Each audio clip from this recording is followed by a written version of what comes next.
Hi friends, அனைவருக்கும் என்னுடைய இனிய வணக்கம். நான் உங்களுடைய கவிக்கோயில் ஓட்டுநர். இதுதான் நம்மளுடைய கவிக்கோயில் driver official YouTube channel. So இதுவரைக்கும் ஃபாலோ பண்ணாதவங்க நம்ம சேனலை ஃபாலோ பண்ணிக்கோங்க. கூடவே சப்ஸ்கிரைப் பண்ணிவிடுங்க, பெல் ஐக்கானையும் கிளிக் பண்ணிவிடுங்க. அப்போ தான் நம்ம போடுற வீடியோஸ் உடனுக்குடனே உங்களுடைய மொபைலுக்கு வந்து நோட்டிஃபிகேஷனாக வந்து சேரும். ஓகே நண்பர்களே, இன்றைக்கி வீடியோஸ் எதுக்காக அப்படின்னு பார்த்தீங்கன்னா, சோஷியல் மீடியா, அதாவது சோஷியல் மீடியாவை திறந்தாலே ஏடிஎம்கே, டிஎம்கே, டிவிக்கு புதுசாக ஒரு கட்சி என்னென்னமோ ஓடிக்கிட்டு இருக்கு நண்பர்களே. அதாவது அரசியல் செய்கிறது அப்படிங்கிறது மக்களுக்கு நல்லதை பண்ணுறது தான் மக்கள் எல்லாம் நினச்சிக்கிட்டு இருக்காங்க.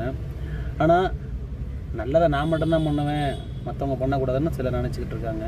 அவங்க நல்லது பண்ணால் கூட பரவாயில்ல.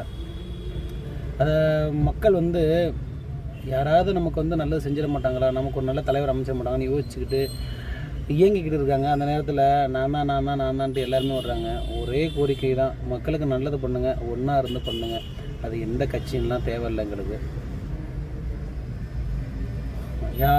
யாரை எடுத்தாலும் இக்கரைக்கு அக்கறை பச்சைன்ற மாதிரி போய்கிட்டே இருக்குது.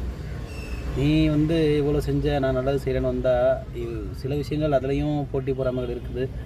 புதுசாக கிளப்புறாங்க. உண்மை எது பொய் எதுன்றது தெரில.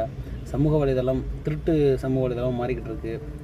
இந்த கை ஒன்றுன்னா இந்த கை இதுக்கு சாதகமானது மட்டும்தான் பேசுது. இவங்கள பற்றி குத்தங்குறை பேசிக்கிட்டே இருக்குது. இந்த கை இவங்கள பற்றி குத்தங்குறை பேசி இவங்கள சாதகமாக பயன்படுத்திக்கிட்டு இருக்குது. இடையில இருந்து இந்த ரெண்டு கையும் பார்க்குற மக்கள் என்ன நினைப்பாங்க? இது உண்மையா? ரெண்டுமே சமூக வலைதளம். இதுவும் டிவியில் சொல்கிறாங்க, இதுவும் டிவியில் சொல்கிறாங்க. இதையும் ஃபோனில் சொல்கிறாங்க, இதையும் ஃபோனில் சொல்கிறாங்க. இது ரெண்டுமே வந்து நியூஸ் மாதிரியே காமிக்கிறாங்க. எது உண்மை அப்படின்னு புரியாமல் நிறைய மக்கள் அப்படியே தத்தளிச்சுக்கிட்டு இருக்கிறாங்க. ஸோ எங்களுடைய கோரிக்கை என்ன அப்படின்னா, எந்த கட்சியாக இருந்தாலும் மக்களுக்கு நல்லது செய்த தான் வரணும்.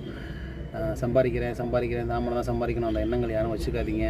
மக்களுக்கு நல்லது செஞ்சு பாருங்கள், ஆட்டோமேட்டிக்காக மக்கள் உங்களுக்கு நல்லது செய்வாங்க. அனைவருக்கும் நன்றி, வணக்கம்.